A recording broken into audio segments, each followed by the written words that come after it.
Jatuh pasti ada, tapi ketika udah memulai asal yakin, akhirnya proses itu dilaluin ya.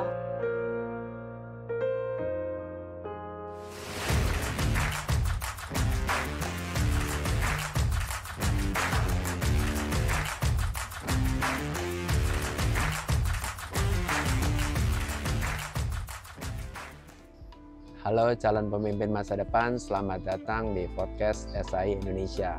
Dalam episode kali ini saya bersama Ibu Revi Maresa, seseorang yang baru memulai bisnisnya. Apa kabar Ibu Revi? Baik Pak Sam. Senang bisa ketemu Bu Revi dalam acara podcast SAI Indonesia. Saya kenal Bu Revi di dalam satu perusahaan, kita pernah bekerja sama.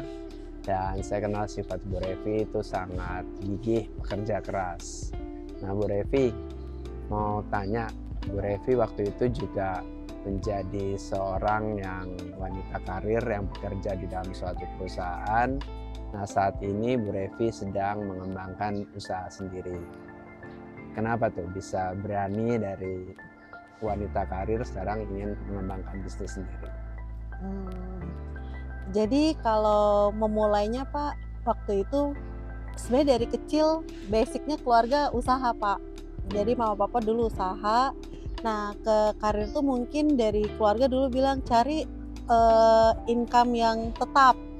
Nah waktu income yang tetap itu pas berjalannya waktu ngelihat kok berangkat pagi pulang malam, macet-macetnya Jakarta gitu kan Pak. Akhirnya mungkin di umur 35 mau start bisnis. Nah akhirnya mulai coba bisnis sih Pak, cari-cari peluang apa. Tapi sebelum itu udah mulai jual apa aja tuh udah dijual-jualin Pak gitu. Ada sampingannya kecil-kecil. Nah ini sifat dari, mungkin Bu Revi kan asal dari Padang ya? Iya Pak. Jadi orang Padang bersifatnya biasanya senang dagang ya? Iya Pak. Jadi ada darahnya yang senang dagang, senang usaha. Nah saya dengar waktu itu Bu Revi memulai usaha pasti ada jatuh bangunnya. Nah kira-kira gimana sih awal muasalnya, apakah banyak senangnya atau banyak sedihnya atau dukanya? Jadi Pak kalau dibilang jatuh bangun mungkin ada pepatah yang bilang jatuhnya 1000, bangkitnya harus 2000 atau 3000 ya Pak, harus lebih banyak bangkit. Jadi jatuh pasti ada, tapi ketika udah memulai asal yakin, akhirnya proses itu dilaluin ya. Alhamdulillah proses sih Pak. Nah saya juga pernah dengar sempet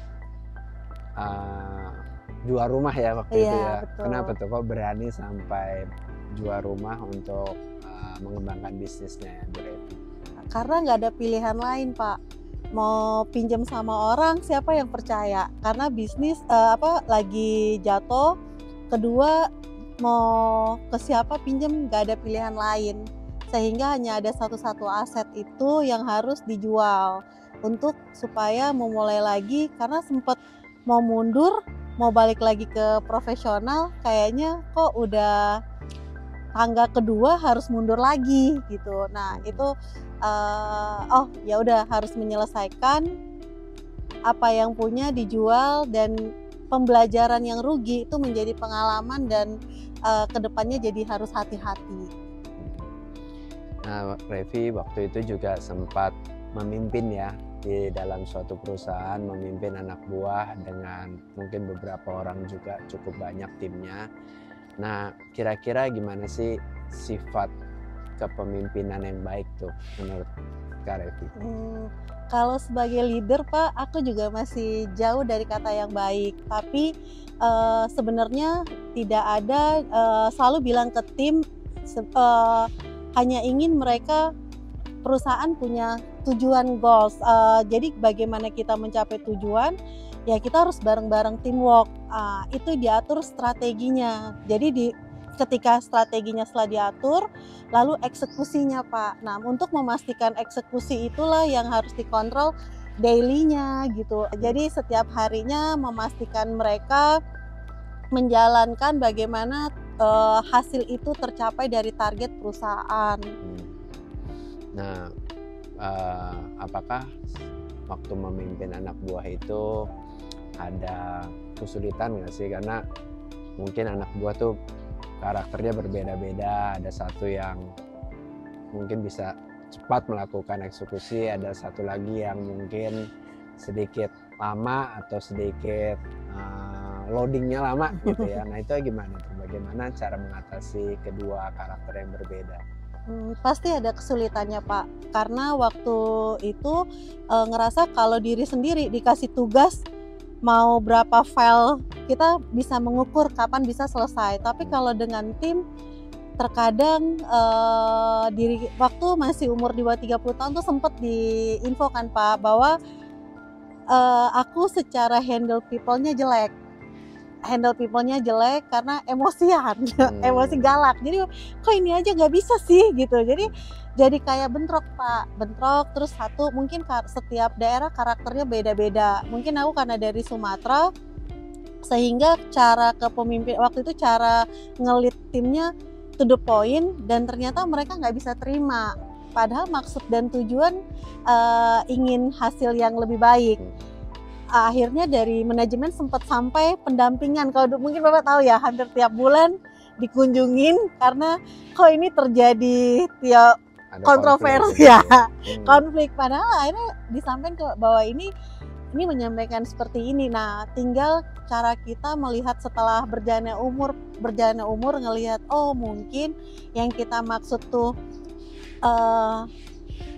C baru ke B gitu. Nah, bagaimana supaya B ke C ini bisa bisa saling menyamakan persepsi itu. Nah, menyamakan itulah butuh proses dan butuh waktu. Ketika udah ada hasil, baru mereka trust Pak gitu.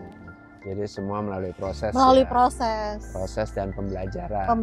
Betul. Nah, berjalannya waktu juga Bu Revi pasti banyak belajar ya. Iya, oh, saya harus beradaptasi dengan karakter ini, saya harus beradaptasi dengan orang seperti karakter ini gitu ya.